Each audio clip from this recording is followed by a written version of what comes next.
Welcome. If you've noticed that Telegram on your PC feels a bit too animated lately, maybe messages slide in, effects pop up, or things just feel a little slower than usual, you're not alone. The latest update introduced more visual effects, but the good news is you can easily turn them off. Let's walk through it step by step. First, open the Telegram app on your computer. Once it's up, look at the top left corner of the screen. You'll see three horizontal lines. That's the main menu. Go ahead and click on that.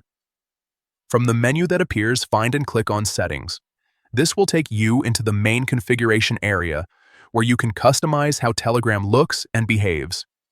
Inside Settings, look for the option labeled Battery and Animations. Click on it.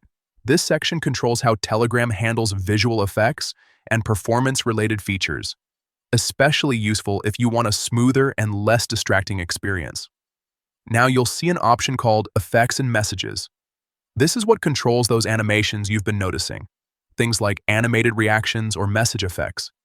Simply toggle this option off to disable those effects. After that, don't forget to click on Save to apply your changes.